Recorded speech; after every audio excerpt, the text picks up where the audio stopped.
All right, we are live. Got caught there. Anyway, we are live. My name is Kevin Sanderson. I am the VP of Marketing here at My Amazon Guy, and I am so excited because we are going to be talking all about pay-per-click advertising. Pay-per-click advertising, as you well know, if you're a seller, is the number one way to get traffic and sales on Amazon. Because when you think about it, unfortunately, it's becoming a pay-to-play marketplace, and so in this discussion here, sorry, cough drop there. In this discussion, we're going to be answering your questions about pay-per-click advertising. So before I get into a little bit more about my background, I'm flying solo today, but I want to answer your questions. But I also want to make sure, is this broadcasting out? So if you don't mind, just put in here, so this way I know that folks can hear me. Put an emoji in the comments, whether you're on YouTube. We just actually started launching on Instagram. So if you're more of an Instagram person than a YouTube person, you can actually join us on Instagram, and we are live on Instagram right now as well. So if you don't mind, put in the comments a little emoji, just as a little warning, so to speak. This is a good warning. I do have a tendency sometimes to reward participation. So I'm all about rewarding participation. So here we're going to be rewarding participation. So put in the comments an emoji how you feel about your pay-per-click advertising right now. That way I know that you can hear me. So rather than saying, oh yeah, I can hear you, Kevin, put in the comments an emoji of what you're thinking about with your pay-per-click advertising. So I see some questions already coming in, which is great because the last few weeks we've run out of time. So we'll be going until the top of the hour. So it's about 12:02 Eastern time right now as we say this. But I will give some participation awards, as we would potentially say. So the first participation award is going to go to Michael, who actually raised his hand. So I guess he's both got a question and enjoys pay-per-click advertising. So Michael raised his hand. So if you're the first person to raise your hand and give an emoji, I'm going to say you get a free, what am I going to give for free? Let's do this. Email kevin@myamazonguy.com, and I will give you access to last year's PPC Mastery Summit, which is an event I put on a couple times a year, as well as some other virtual events. But I'll give you the PPC Mastery Summit since this discussion here is all about PPC. So just email kevin@myamazonguy.com and let me know that you want access to the PPC Summit. So in addition to that, we got some creative emojis here. I don't even know what that is. I think it's a dog, but that's creative. I like it. It's like a pink dog. I wish they'd make that bigger. Oh, no, it's an alligator. So it's probably maybe either you're eating up market share, so getting market share, or you're eating up the cost, or whatever the case is. I like it. Then, we got like a blue ghost, like so something that's scary there. So that's not a good face. So hopefully we can turn that frown upside down, as they say. So we'll be going through that. So you can go ahead and add your questions into the chat. David, giving him a little bit of credit before we even got started, or maybe when we had the countdown timer running, he put in first. So David was the first after we went live to give his content there. So all right. So a couple other things going on. Michael Mitchell says, wahoo, thank you. Bobby Y says, he's awesome. LOL. So maybe that's in regards to something else there. Usman Khan gave a kissy face to his PPC campaign. So that's interesting. So you must have maybe a love-hate relationship, or just a love relationship with pay-per-click advertising. So pay-per-click advertising is our number one way to grow traffic on Amazon, as far as I'm concerned. There's lots of other things we can do, like we got to work on conversion rates, we got to work on click-through rate, all that fun stuff, but you got to get impressions, you got to get the eyeballs, and PPC gives you the eyeballs, so to speak, especially kind of if you just try to go all organic. Used to be you could kind of go all organic and just hope to get SEO traffic on Amazon, but that doesn't necessarily work anymore because as you see, when you go onto the search engine results page, there is more and more and more and more and more. And I specifically said that over and over again because they keep adding more placements. It's like we're running out of placements here for organic spots. And so you got to kind of pay your way. And so just a little bit of background on myself, in addition to being the VP of marketing here at My Amazon Guy, I have been selling on Amazon since 2015, launched my own brand in 2016, early 2016. So it's been now over 8 years. I've been selling on Amazon. I have spent more money. I can say this. I have spent more money on pay-per-click advertising than I have spent on my house. So, and that's both the cost of the house, insurance, and everything else that goes into it. So PPC is definitely a big part of the game on Amazon. So, all right. So DXB says, great, thanks. Good stuff. All right. So let's do this. Let's go to the front of the line. So if you have questions, add them in. And who knows, maybe I'll do a little giveaway from time to time. Definitely stick around to the end. I will do another giveaway at the end. So Harris Khan had asked some questions. What are the key metrics I should be tracking in my Amazon PPC campaigns? How do they impact overall performance and profitability? And let's see if this is a follow-up question. Let's go one at a time here. So, all right, what are the key metrics to look at? So first off, I think more than anything, you should be looking at your ACoS. So if you think about it, and I know everyone has different opinions on this, but I would look at your ACoS in general. So both your ACoS for your ad campaigns as well as your TACoS, meaning your total advertised cost of sales. So what that difference is, the ACoS you see in Amazon's platform, the advertising platform, that's going to give you your percentage of sales for advertising sales and how much of that did you spend. So if you generated $1,000 and you spent $300, your ACoS was 30%. If your total sales for that particular product, let's say, was $2,000 and you still spent that same $300, so you had 1,000 and 1,000 between organic and paid. So then your TACoS would be 15%. So those are kind of key metrics to look at there. Then you want to start looking at things a little bit deeper. I would start looking at things like what is your click-through rate? And then also what is your conversion rate? And so if you're sending a lot of traffic, meaning people are clicking through, that's a good sign. But if they're not converting, what can you do to help them convert? So is there something they're confused about on the page? And there's a few things you can do to look at that and start seeing like, okay, is it the keywords just not totally relevant? Like you're bidding on blue tennis shoe, but you're selling red tennis shoes.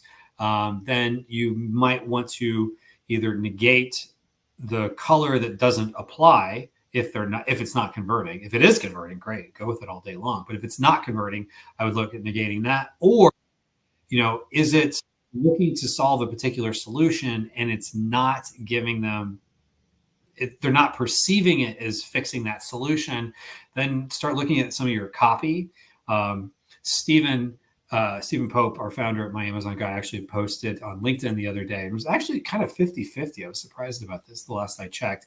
A poll of whether or not people read the bullet points. I'll be honest, I don't read the bullet points. I'm kind of in the bullets are for bots camp, meaning you're kind of just giving more words to Amazon's algorithm to help your product. But there are people like my wife who read all the bullet points, who read the descriptions, who read the crawlable text and the text and the images, and read the reviews and read everything before making a decision on a product. So there is a camp of both, and you have to kind of solve both of them.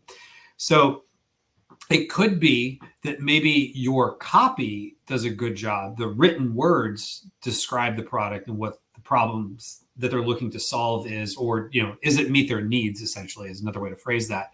Or do you need to add some more into your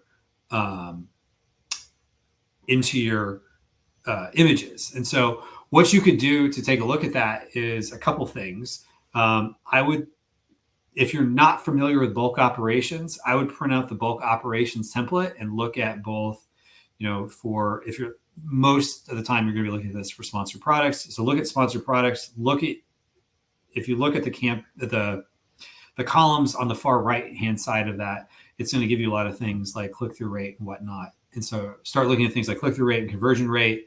And it'll give you a lot of those metrics. And then I would also take a look at the search term report, which now actually wasn't always this way, but they've put it into the bulk operations template. So when you pull it out for a certain time frame, let's say the last 30 days or something like that, you can get a good snapshot. So they'll give you a lot of good information. Then you can also take a look at your analytics, your brand analytics report. So if you go into brand analytics and look up the search query performance report, that's going to give you a lot of insight there too. So start taking a look at it. And if you start digging around in that area, it's going to also give you some benchmarks to compare it to others in your niche, in your market. And you may find you're actually doing really well, or you might think there's things you should diagnose. So that's a long-winded answer on some of the metrics that I would suggest looking at. So how do I optimize my PPC campaign structure to improve ad relevancy and maximize ROI? So what it comes down to is really you got two things you're looking at. So one, are you converting them? And so some of it's converting is relevancy of the keywords themselves. As you start looking at longer tail keywords, meaning longer keywords where there's more words in that phrase, you can oftentimes be more relevant. And if you have shorter keywords, it's going to be less relevant. So for example, this is my most recent Amazon purchase. I just made this the other day. It got delivered last night. It's a pocket notebook. And so this is, if I just go after notebook as a keyword for this, it's going to be convert and perform much different than if I said black hardbound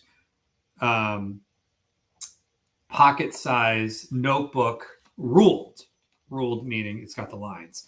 So that's extremely specific, and this would probably do very well at it. What it wouldn't do as well with just the word notebook, because it's not as specific. But as you start getting more specific, there's fewer searches. So you have to kind of look and see like, okay, can you at least do well on the specific, very hyper relevant terms? And if you can, then you start kind of going up the funnel, so to speak, and look at other terms. And can you make the numbers work maybe with lower bids? Whereas you might not want to be at the top of page one for the term notebook, but maybe you want to have a lower bid and, get in some of the carousels or something along those lines, like on the search page. So, the other products that people are looking at. So start looking at, are there other places where you can improve your ad relevancy and maximize your ROI? A good question there. And what are some of the common pitfalls or mistakes that sellers make with Amazon PPC, and how should I avoid them? So it's definitely not set and forget it. It never has been. And one of the things I would say is focus on products and making sponsored products work. When you start getting into things like sponsored brands, start looking at, first videos before you start working about, the spots that the part that's at the top of the search results page with sponsored brands. Amazon's giving us more and more levers to pull, but just because you have levers to pull doesn't mean you should pull every lever. So start with kind of your 80-20 principle, meaning start with the sponsored products, video campaigns, maybe get into sponsored display where you're targeting some of your competition and things of that nature. But those would be your main ones you would focus on. And then also an auto campaign just to kind of keep things going. So, and then after that, start looking at optimizing once you start figuring out what keywords are relevant, what you're ranking for, and things of that nature. But I would say don't get too caught up. And this is kind of one of the things I've seen over the years is a lot of sellers get caught up in, oh, this is my main keyword, whereas they're going after notebook. Notebook would probably not, I could be wrong, but whoever sells this probably does not do well at top of page one for notebook. They would probably have like a 300% ACoS or something crazy, because This is a very niche product. I'm looking for something to go into my pocket to carry around with me, and not necessarily something that would be, mass market. So you may have a niche product. You might think it's mass market, but does the customer base tell you it's a mass market product? So if you don't have a mass market product, don't go after mass market keywords. Stay a little bit more narrowed in, and that might limit some of your impressions, but it would also give you potentially better results. And then start going after some of the wider marketed keywords, and then you might get some success in there. But don't feel like I have to stick with Notebook, because Notebook has a lot of potential searches every month, and so I'm going to go after Notebook on this little tiny notebook, and then realize maybe I was just wasting a lot of money, whereas there's a bunch of other keywords that could have been more relevant that I should have been focusing on. So that would be my answer there. And then the new requirement for having an image for sponsored brand is not relevant for sponsored product campaigns. That's a good question. I'm not 100% sure on the image requirement for sponsored brands. It depends on the placement, but if you think about sponsored product, you have to have an image. You'd have to have your main image, because sponsored products is generally just showing your product, and then you don't get to change the title or whatever. It's basically, here, Amazon, either you figure it out with an auto campaign, or I want to go after these particular keywords. And so I can't imagine where they'd be requiring it unless I'm missing something and I just haven't caught it. But feel free to, if somebody does know, feel free to hold me accountable in the comments. All right. So Bobby Y says, pay-per-click, stopped using $3 per day, was not enough to see results. I'm now liquidating that item. So yeah, so sometimes you just get to a point where it's just not performing, but I would say $3 a day to follow up is not enough to see results. So I'm kind of curious where you came up with $3 per day. So you usually have to give it a little bit more. And so the way I like to look at it is, can you put $1 in and get more than $1 out? And so Amazon, in addition to ACoS, they give us ROAS. ROAS would be the opposite of ACoS. So for, you put in $1 in and you get $3 out, a 3x ROAS would be 1 divided by 3. So 1 divided by your ROAS, that would give you your ACoS. So in that case, 0.3333% ACoS. And so if you are just bidding on a search term or on a variety of search terms for $3 a day, I would say, yeah, that's not going to be enough to your budget of $3 a day, I should say. That's not going to be enough to see results. And so it could be maybe it just wasn't profitable. And if it wasn't profitable, then I get it. But if you are so the thing with budget is it's really more of a guardrail to make sure you don't completely fall off, the side of the road and you're spending hundreds of dollars a day when you shouldn't be spending that much. But if you can put $1 in and get $4 out, which would be a 25% ACoS, and your cost of your product is 40%. So let's say your margins are 40%. Let me rephrase that. If your gross margins are 40% or more, and actually you can make a profit. So let's say a ROAS of 2.5, which would be a 40% ACoS. If you can beat that ROAS, keep going all day long, because that's also going to influence organic sales and whatnot. So if you can make it work, I would say give it more. Now, you might have already decided to give up on your product, but if the goal was to say, I'm just going to use $3 as my budget, if you are able to make it work profitably, just spend as much as you can all day long. And you can always have that come out of your disbursements as opposed to like putting it on a credit card. So that way you're really not seeing the charges, so to speak. You just got to make sure that you do have enough money coming on the other side to fund your next inventory purchases. But I would say before liquidating, I would make sure that you are giving it enough budget, because you don't want to just run. Because if you have a $3 budget, you're just going to run out, early in the day, most likely. All right. So next up, Harris also asked, and so also just say this: if you have questions, make sure to add them into the chat, and we will get to them as soon as we can. I've done this enough times that I know this is kind of like when you're in third grade or even in college, or even you go to a conference as an adult, they say, hey, anybody have any questions? Nobody raises their hand at the beginning, but everybody raises their hand at the end. So we'll likely run out of time at the end. So make sure you get your questions in now, somewhat first come, first serve, although I might go a little bit out of order depending on what all is going on. So Harris Khan says, I have multiple ASINs that are sold on the same keyword and are all the same, but with different quantity. I want to showcase all of them on one ad rather than showing them separately. What should I do? I have multiple ASINs that are sold in the same keyword and are all the same, but with different quantity.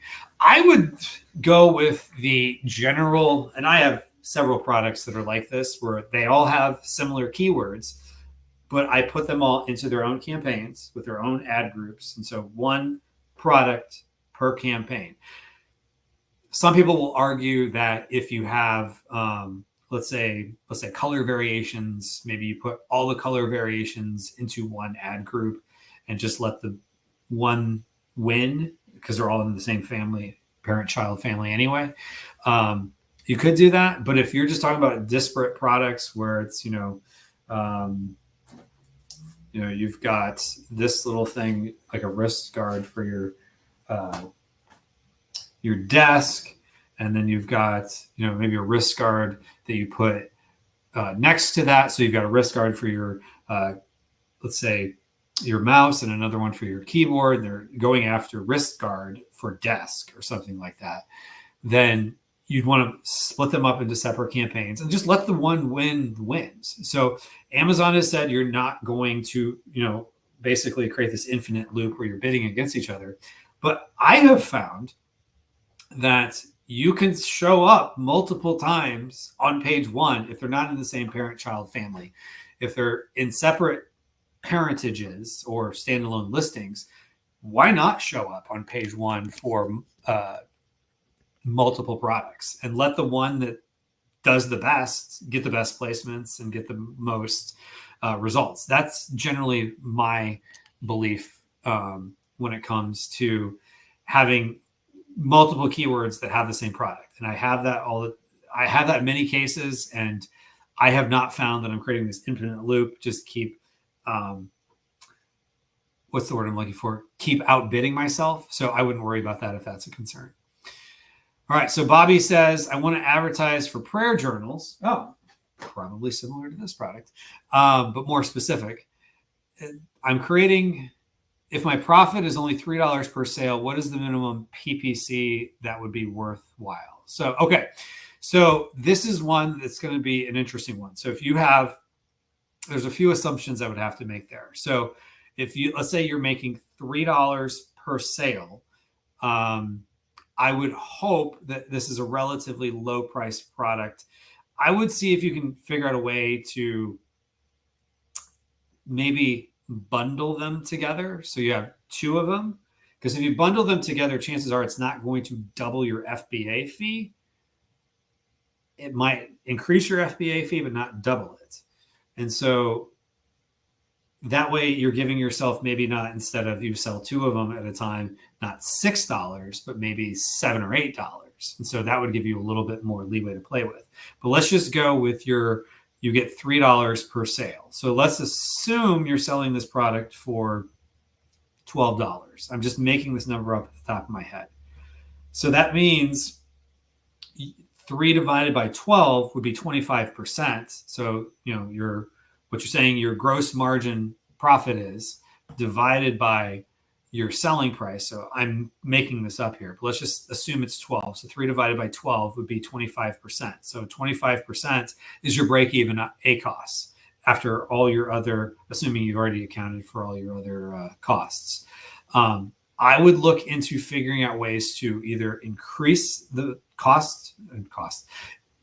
either decrease the cost that you pay for that product or increase your revenue that you get from each sale. And you might have to make it a 2-pack as opposed to a 1-pack. And I would definitely test that out because you could probably do a lot better with a 2-pack than a 1-pack.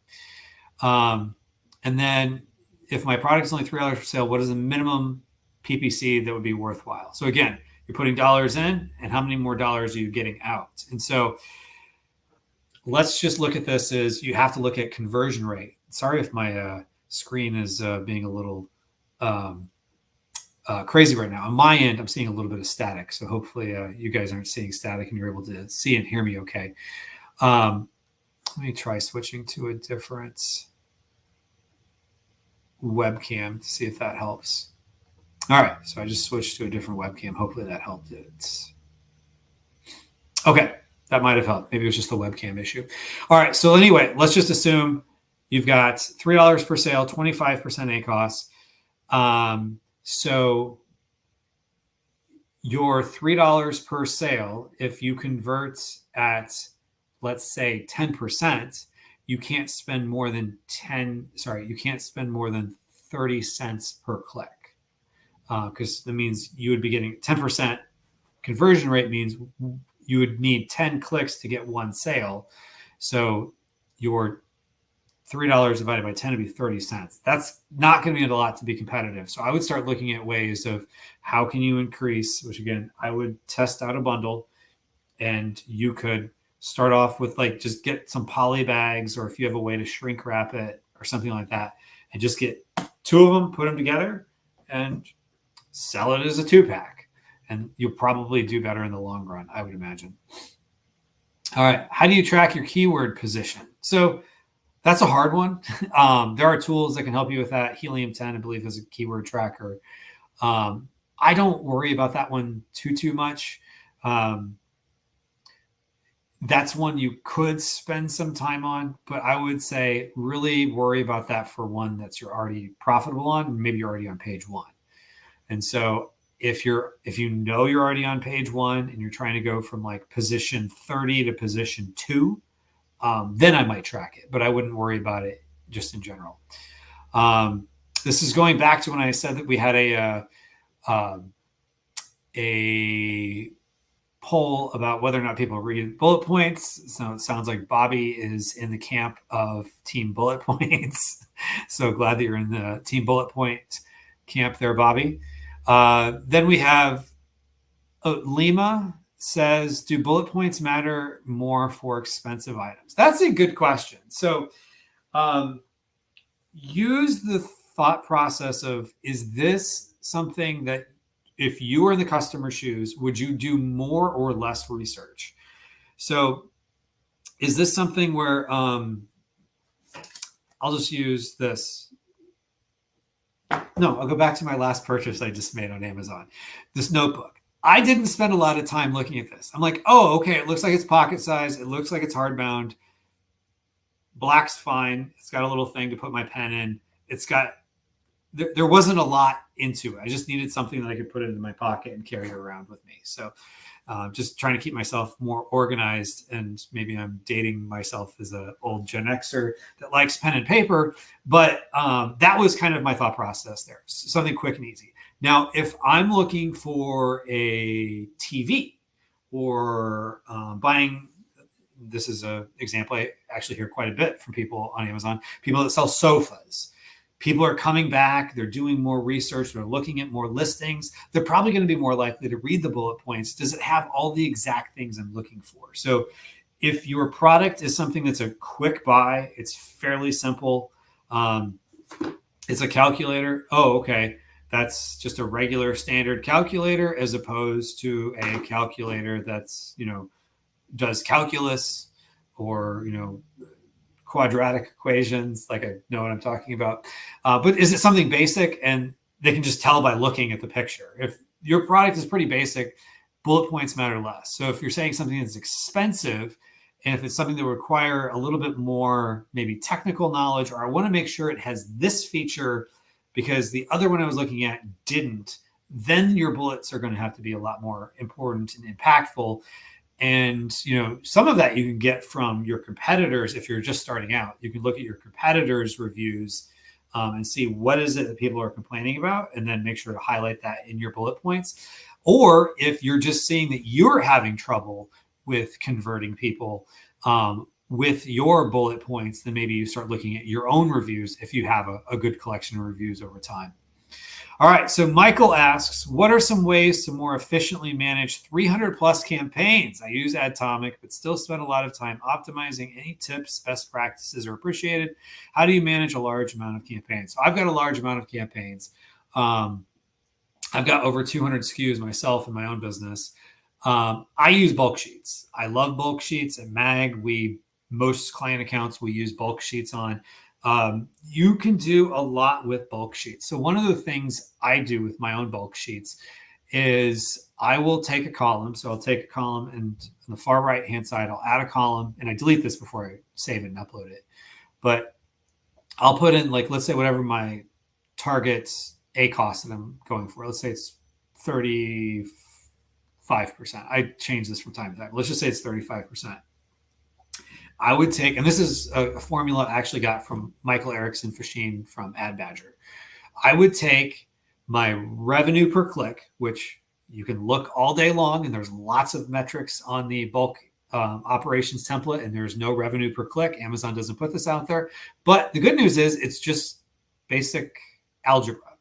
So we're going to look at the algebra of taking our sales divided by clicks, and that gives you your revenue per click. And if you multiply that times your desired ACoS, that will give you the max you can spend. And so I use that more as a reference point. So, like, let's say I have a keyword that's performing and I have a 70% ACoS on it. So it's basically double what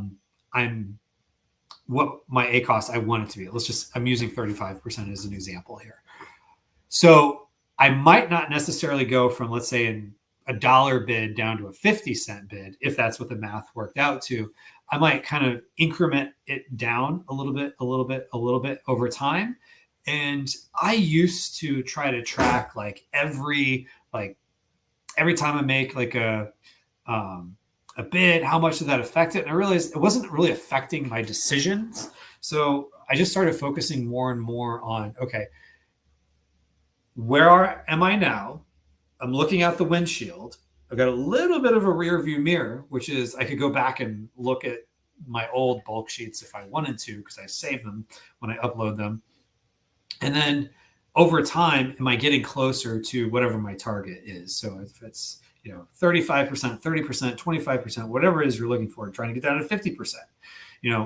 I wouldn't go too drastic, make a little bit of stair step, but I do like to have in the bulk sheet, I like to have a column where I'm figuring out what is my max bid based on my last batch of clicks. Now, there's a little bit of, you have to look at do you have enough data sufficiency? And that's kind of hard way, but you want to look and see, well, theoretically, if I convert with my next 30 clicks the way my last 30 clicks, or whatever that number is, then that's going to at least give me a target to shoot for. And with doing bulk sheets, the nice thing is you can sort by highest ACoS. You can filter by just keywords. You can filter by 0 sales and then sort that by highest spend. You can also go the opposite way and what keywords gave you the most sales. And so then you can start saying, okay, these are ones that are performing well. Would I be beneficial, or would it benefit me if I was to increase my bids on these, so that way I can at least give myself the opportunity to, maybe show up at the top of page 1, because this is a keyword that is converting. And so that gives you a little something to think about there. So hopefully that helps. So Bobby says, great tips. I'm glad this is helpful for you. So if you have any questions, feel free to drop them into the chat. I'm going to do my best to get through all of them before we get to the end. I will be doing a giveaway, so stick around to the end. We'll be doing some sort of giveaway. What that giveaway will be, I'm still deciding, but I'll do something. So we'll do something fun. So you could win. Somebody won something at the beginning. Somebody will win something at the end. I'm going to make the one at the end a bigger giveaway than I did the last one. But somebody won earlier. Somebody won the PPC Mastery Summit recordings, and that is a $200+ value. So, and we have another PPC Summit, just to give a little shameless plug, totally shameless here. So that'll be in a little over a month. So I'm excited about that. We'll bring on some of your favorite experts. All right. So Michael asks, what is the strategy for campaign structures? I use 5 to 10 keywords campaign and single ad groups. Seems like the best way to control performance, but creates a lot of campaigns to manage over time. So yeah, that was what Michael was saying there. So this is my own opinion. This isn't necessarily an official opinion. What you're doing is correct, but you also have to look at it as be careful not to build a prison for yourself. And so one of the reasons why you want to have few keywords per campaign is so that you can control the budget. And so, if you have a campaign that's spending $100 a day, you don't want to have some random keyword taking all the budget away from good keywords. And so that's why you'd want to put fewer and fewer keywords together.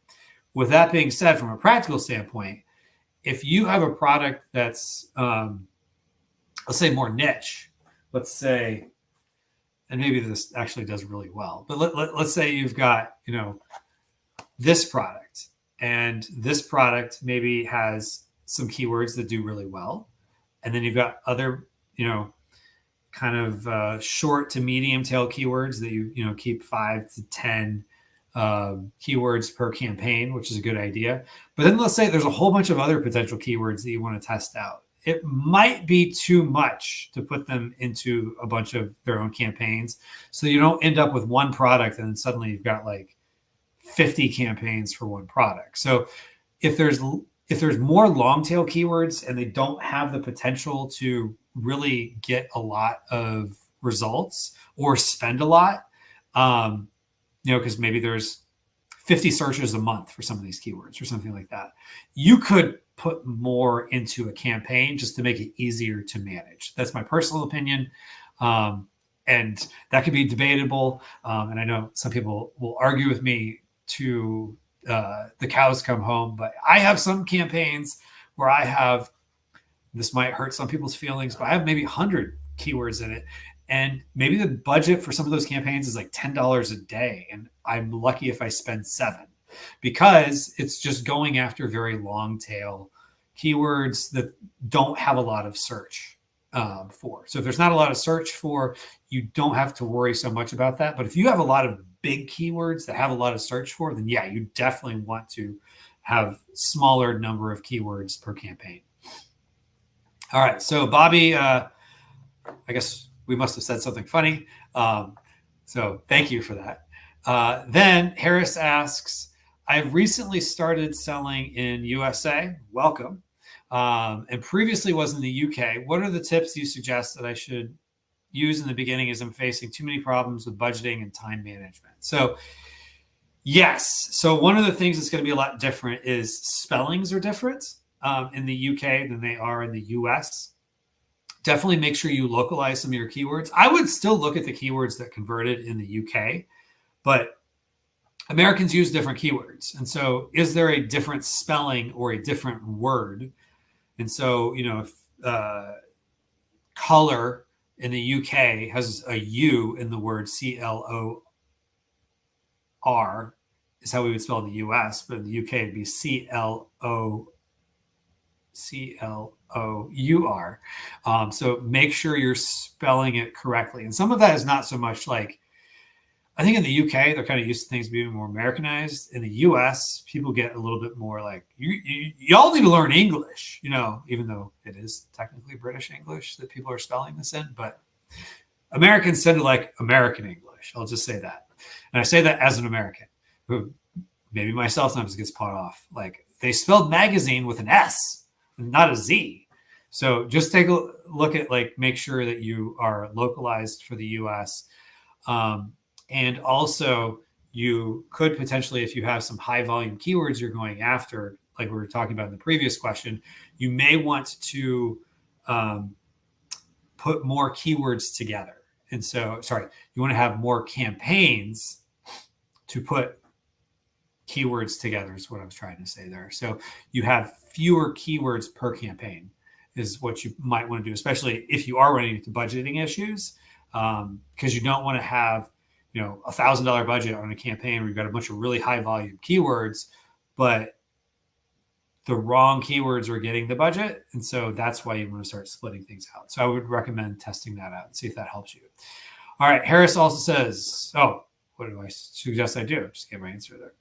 All right. So MD Mohammed says, as a top-rated freelancer, I always follow you. You have such wonderful knowledge. Well, thank you for that. I appreciate it. Try to help out. All right. So David G says, how do you determine if you have to increase your bid or lower your bids or negate it? When you have a high ACoS, like 80%, are you able to screen share and look at your phrase match campaigns? All right. So let's do this just for the sake of time here. If you are getting sales, I think it is worth testing a low bid. And so if you have an 80% ACoS, let's just say hypothetically your revenue per click is coming out to 80%. So, but maybe you want to get that down to something more manageable, like 40%. And so use the equation I gave earlier of revenue per click. So if you take your revenue, your sales divided by number of clicks, so that's your revenue per click, multiply that times your desired ACoS. So let's just say in this case, 40%. So we're cutting it in half. Maybe that cuts your bid in half. And maybe you're okay with that, or you start stair-stepping it down. Just because you have an 80% ACoS doesn't mean you have to live with it. Now, you might have fewer sales at a 40% ACoS than you would at an 80% ACoS, but you also aren't in this to just give money away. So I would say if you get no sales, like you've given it like 30 clicks or whatever you've given it, and you have no sales, then you'd probably want to negate that exact match keyword. But if you have a high ACoS, I would recommend lowering your bid. And even if you pick up, let's say, a sale or two a month, that's a sale or two a month you wouldn't have gotten. Because maybe instead of being, at the top or the middle of page 1, you show up on page 3, or you show up when people start scrolling through the carousel on the product detail page, where they see, other advertised items. So I would test that out. So before you negate it, I would start looking at, can you lower the bid where you don't show up a lot, but you show up often enough and you occasionally get some sales. That's what I would do in your situation. Is how I usually look at it. And then if you have given it a long period of time and you're still getting 80%, there's nothing you can do about it, then I would either, pause that keyword, or if you're finding that's more of a search term, meaning, you're going after Pocket's notebook, but you keep showing up for red Pocket notebook for English class, but you don't perform well on it, then maybe you want to exact match negative on it because, maybe you're showing up for other search terms for the keyword that you're going after because it was either broad or phrase. So I would start looking at some of that before making just either negating it, because negating is a very, this is my personal opinion, negating is a very blunt instrument, meaning once you negate a keyword, it's out. So I wouldn't negate too hard. I would negate a little softly and be more cautious in your negations, because it's easier to lower your bid. And then maybe you end up turning that keyword around. It just doesn't get a lot of sales over time, but it gets enough.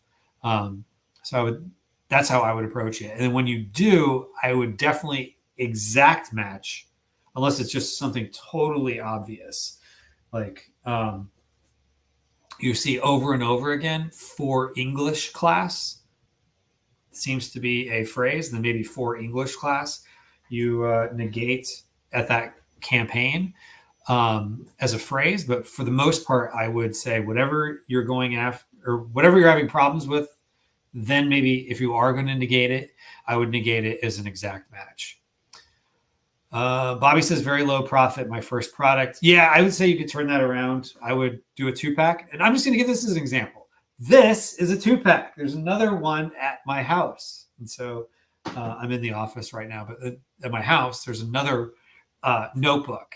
And so kind of interesting that you have a a notebook type product. All right.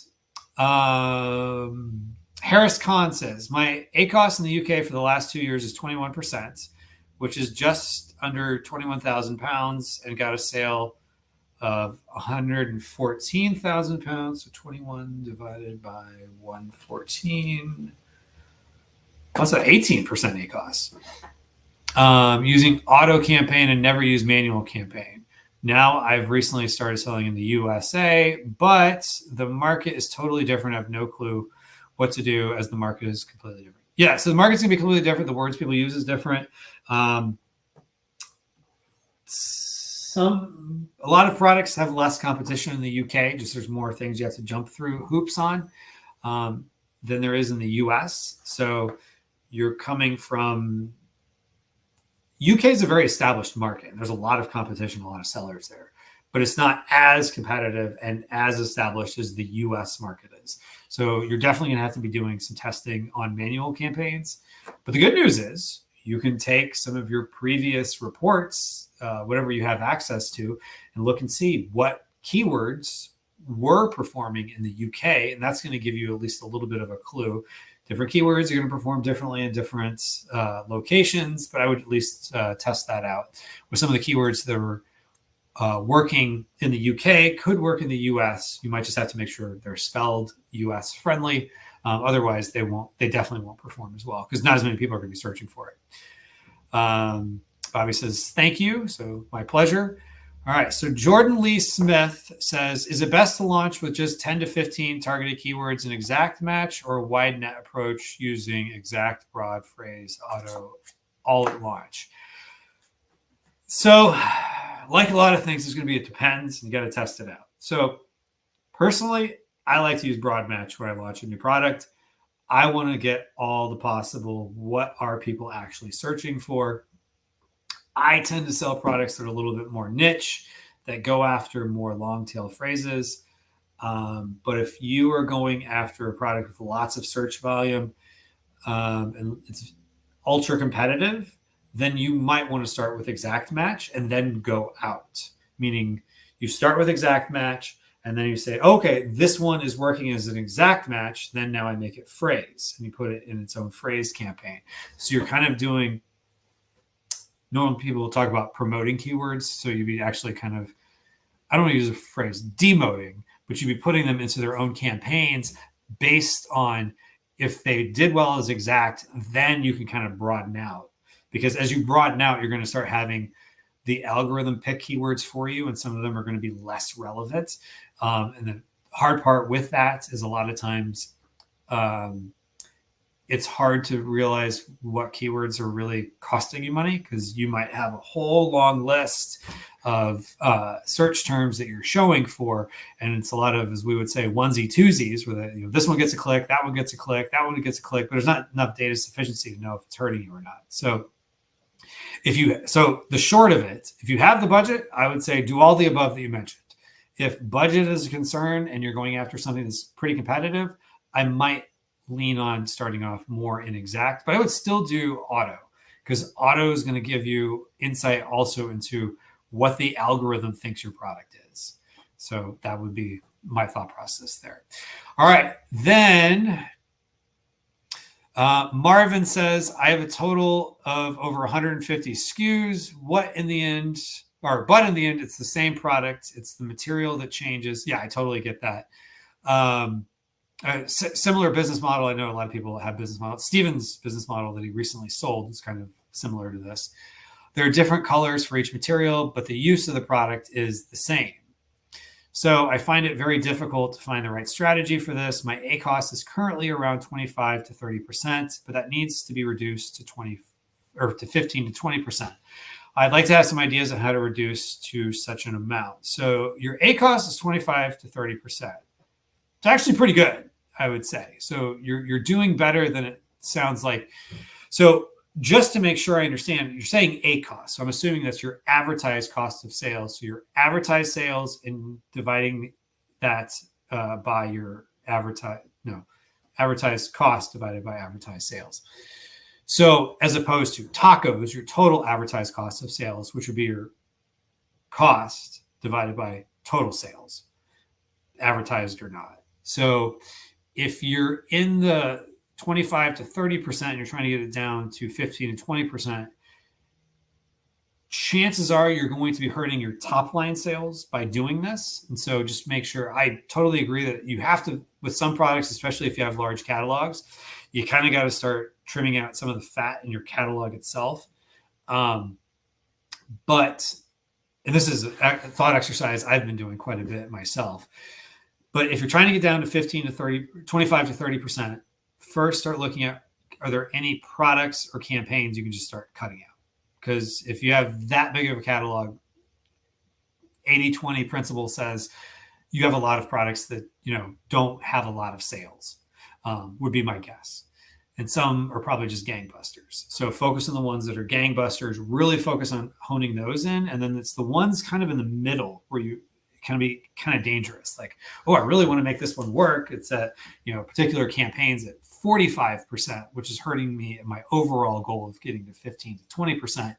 And so you want to start looking at, okay, what can I take out? So I would start looking at revenue per click. And so, your sales divided by clicks times your desired ACoS, and start looking at that. So,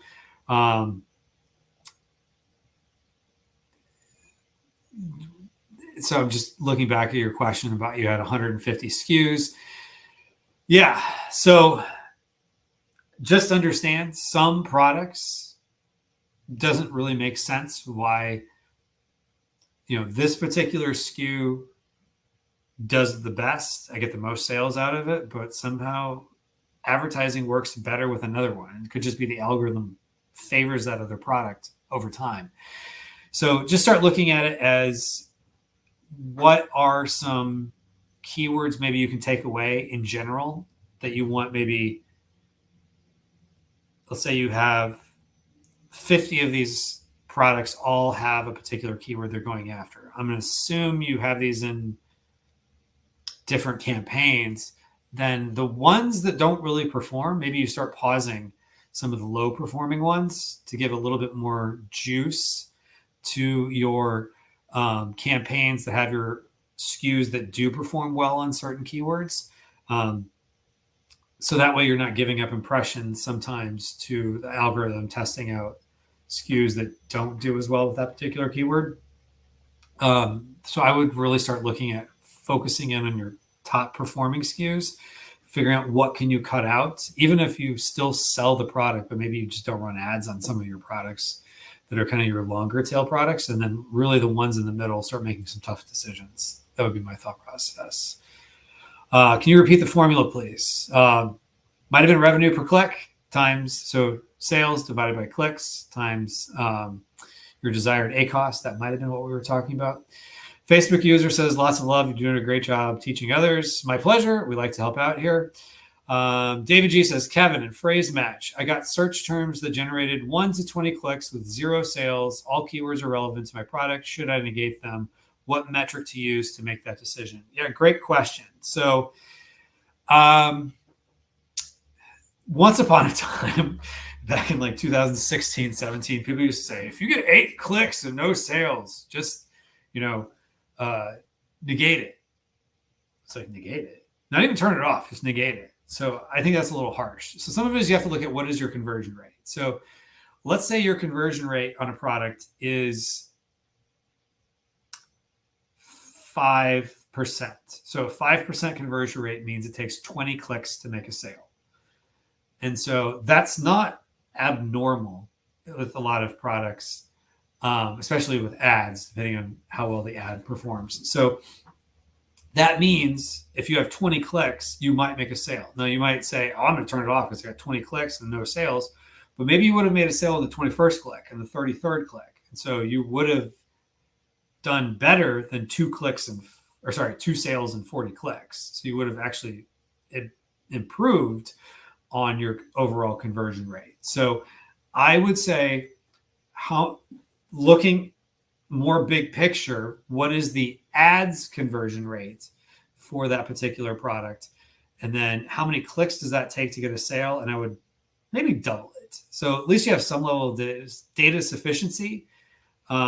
because once you negate a keyword, it's out. And make sure if you do, I personally prefer to lower bids to like 10 cents sometimes, especially if it's a keyword I really think there's promise in.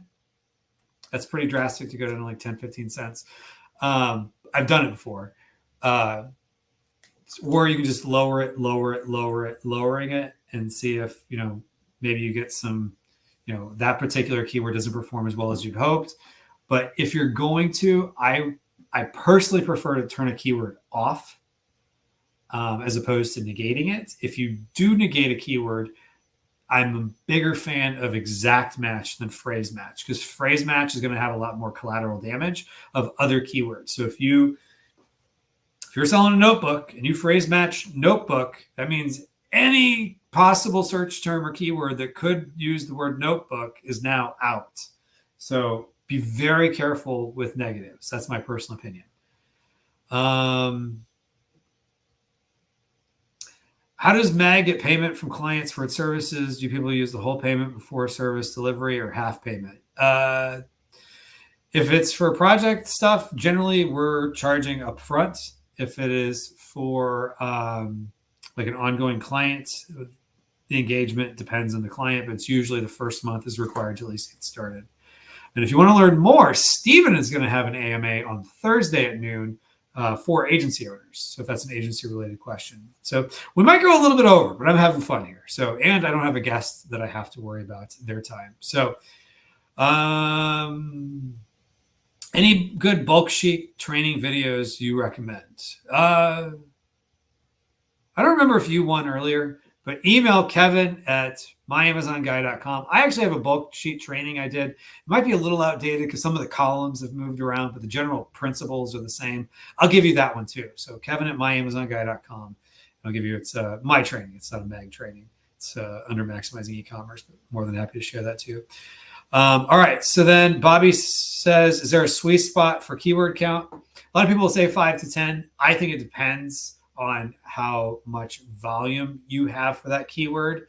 And that's only just because how much do you want to be keeping track of lots of campaigns. And so as you have more campaigns, make sure you definitely know bulk sheets, because that's a lot of clicking going into each campaign and each ad group and each, targets to get to the keywords and try to make changes to the keywords themselves and the bids and whatnot. So definitely learn bulk sheets. But as far as keyword count, 5 to 10 is a good standard practice. If it's a super high volume keyword like notebook, you might want to have it even its own campaign if it's going to spend a lot. And then for really long tail keywords, you can get away with putting more than 5 to 10 in. But that's really because none of them are going to spend the budget on their own. All right. So DXB says, if we listed 2, that might be a response maybe to somebody else. I don't see that question there. All right. So David G says, same issue with search term report from phrase match campaign generated 50-50 of sales revenue with 1 click and 1 sale. And I have hundreds of them from each other.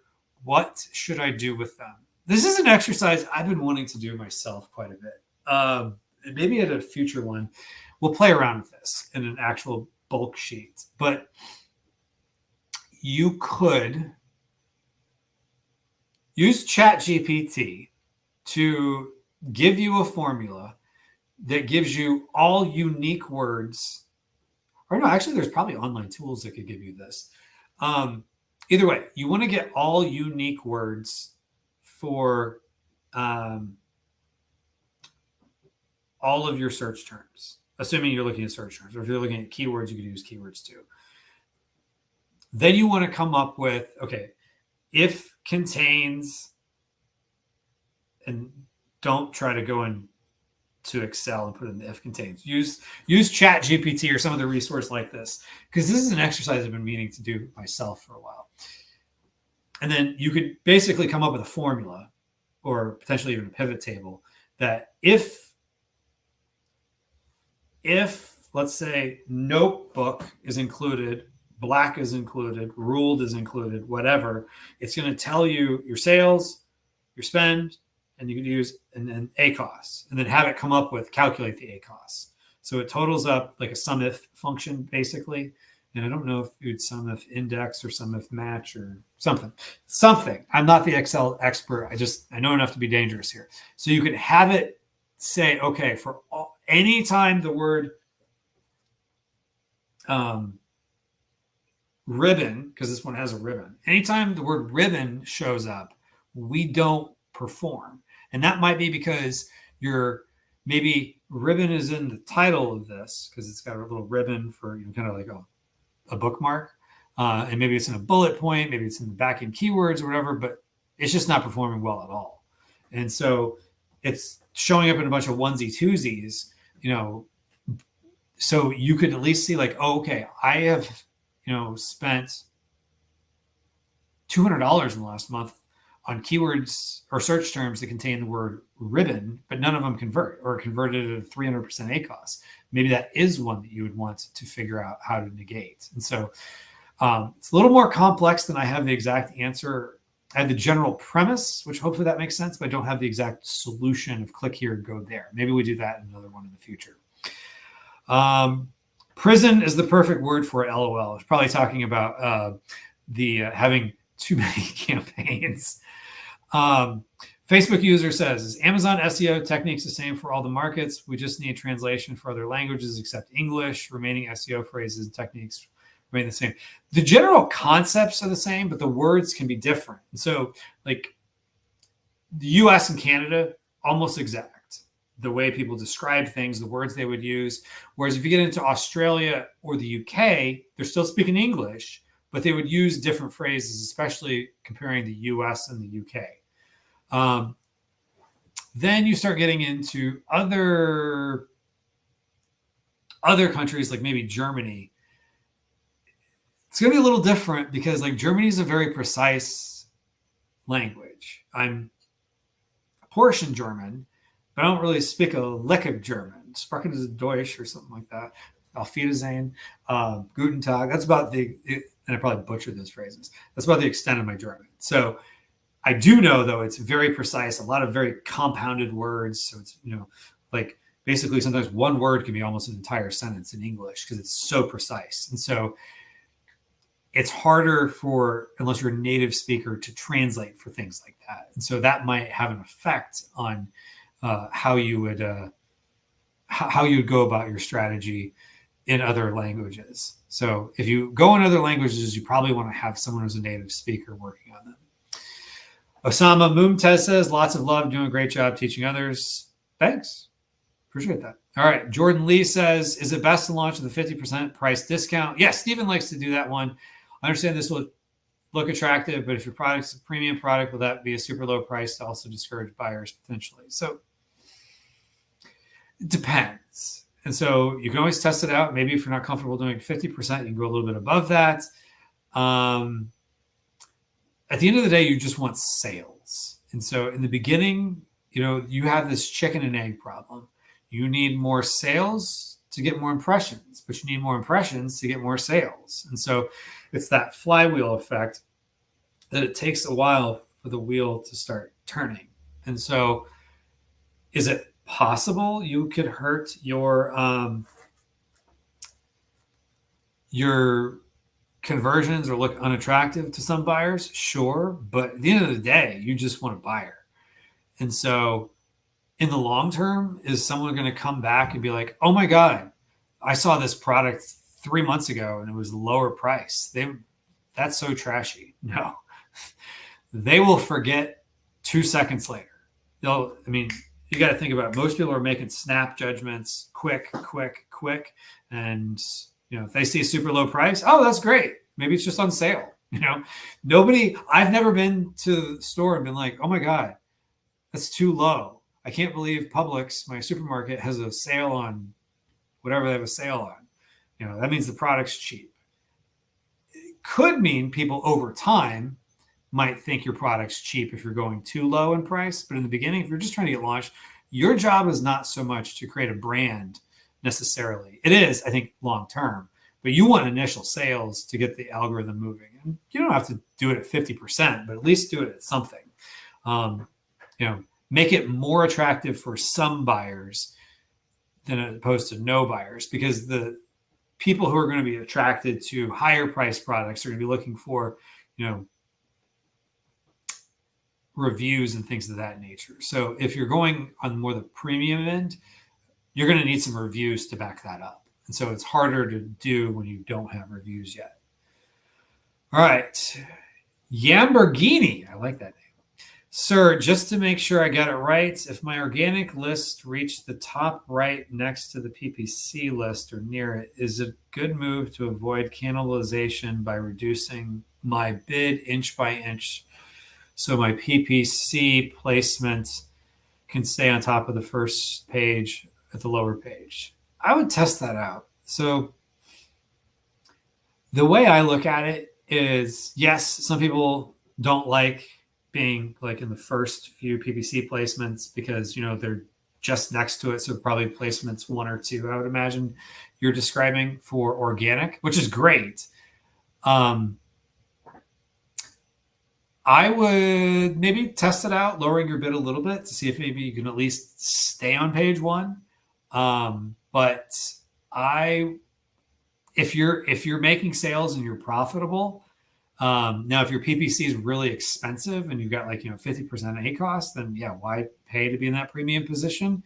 But if you're getting good sales and your tacos is good for that particular keyword, which is a little harder to calculate, but if you're able to figure it out that you're profitable for that keyword, even though you're highly ranked and you're also getting good placements on PPC, sometimes it's leave well enough alone. If it's not unprofitable, if it is unprofitable, then start, maybe bringing it down.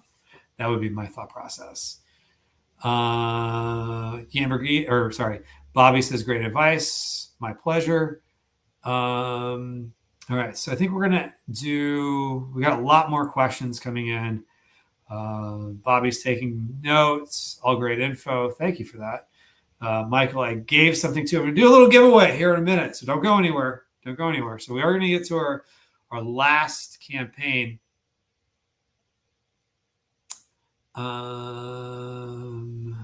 Okay. So Lamborghini says, better method. I like this question. This might be our last one. Other good questions we're just going to run out of time for, but stick around or come join us the next time we do this, which will probably be next Tuesday.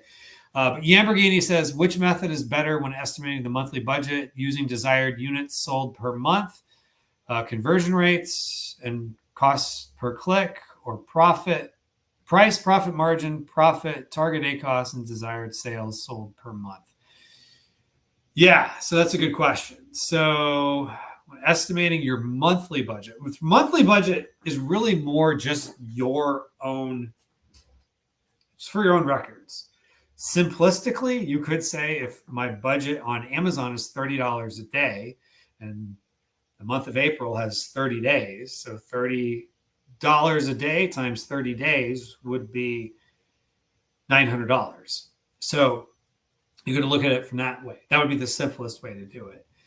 After that, you start getting into a lot of, well, what if? And so I would suggest starting and making it simple and just say, okay, my budget's $30 a day, and then kind of go from there. Now, if your budget is $30 a day and you're running out at 5 o'clock in the afternoon every day, and you're profitable, increase the budget. And then whatever your new budget is, multiply that times 30 or 31 or 28 or 29 on a leap year, and say that's my monthly budget. So I would look at it that way, because otherwise to try to come up with, I kind of understand where you're trying to get a gauge, but that could be kind of complex.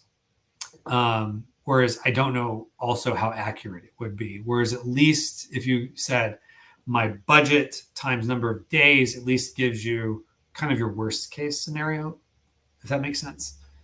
Because sometimes it can be very hard, and not just with Amazon, but other ad platforms, to figure out, like, especially on a search-based platform, because you don't know how many people are searching, how well are you going to rank in the search.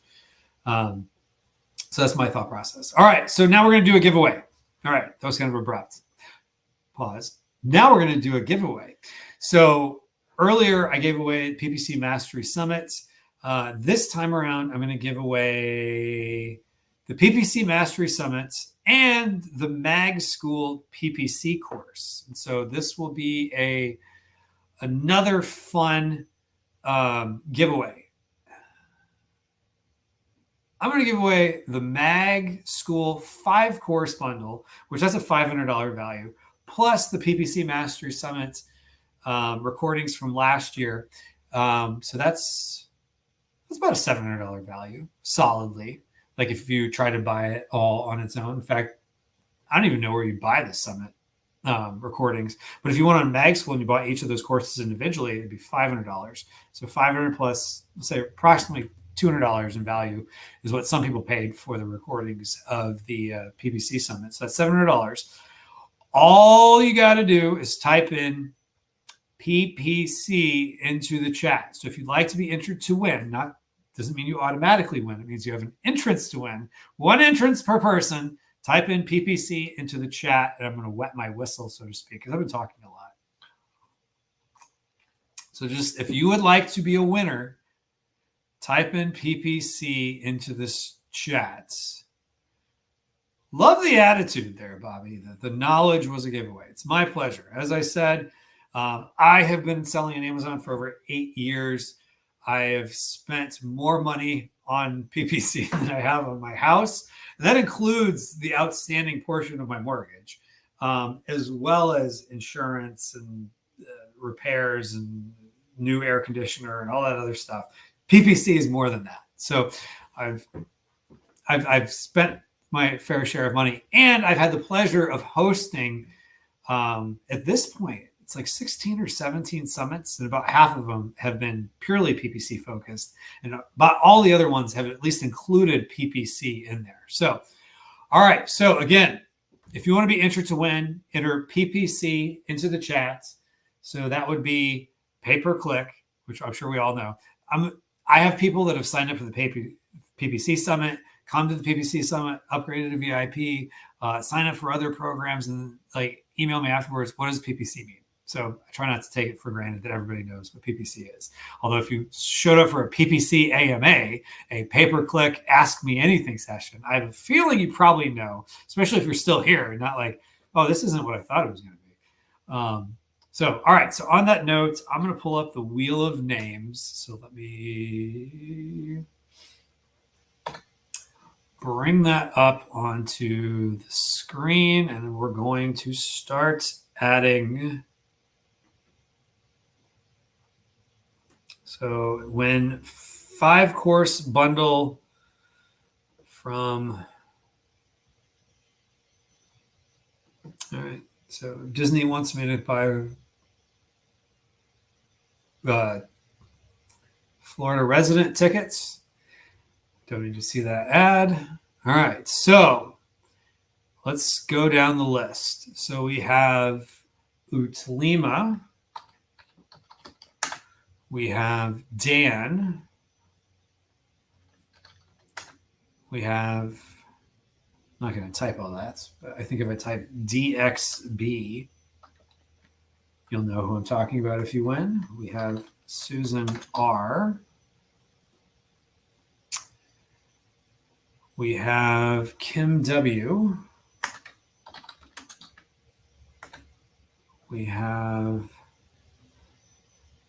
Bobby with an I, last name Y. I like that. All right. So we have, we have Pete. Hey, Pete.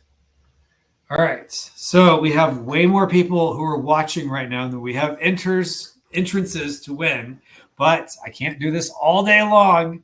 I know the suspense is killing folks. So I don't want to keep everybody waiting forever. So if you'd like to be entered to win, type in PPC into the chat. If you're like, what am I going to be entered to win? 5-course bundle from Mag School. So that's a $500 value if you were to buy each of those individually, as well as the recordings of the PPC Mastery Summit from last year. So that's a lot of a lot of really good stuff from some of your favorite PPC experts. So all you got to do is type into the chat PPC, but we are running out of time and I don't want to keep everybody waiting forever. So PPC in the chat, time's running out. So we are going once, going twice. Last chance to enter PPC into of course, somebody always comes in at the last second. So we got Michael joined us. Michael Mitchell. It's a good name. I like that.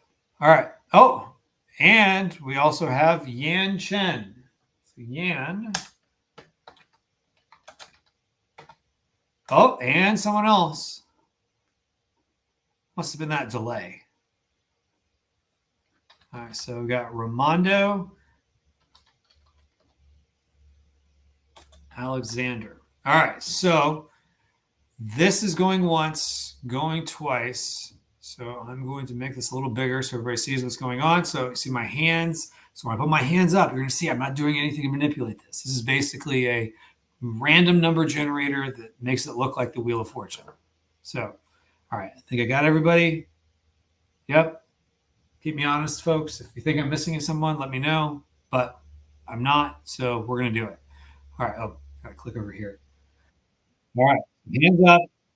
Not touching, not manipulating anything. It's going to come up with what it's going to do all on its own. Up.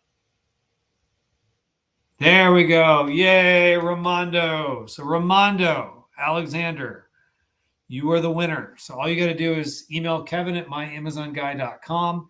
Let me know that you were the winner, and I will get you access to the 5-course bundle on Mag School, as well as the PPC Mastery Summit recordings from last year. And so just keep in mind, folks, if you did not win, the good news is we'll be doing this again soon. This PPC AMA, we'll probably have a guest with us as well. We like to have guest experts. And the PPC Mastery Summits with some of your favorite experts in the PPC world will be happening here relatively soon in May, just a little bit more than a month from now, so about 6 weeks from now. So hope this was helpful for everybody. Thank you for joining us. And Ramondo, again, email Kevin at myamazonguy.com. And everybody else, I know who won, so don't be a cheater and try to tell me that you won when you didn't. No, just kidding. So with that, thank you, everybody, and have an awesome day.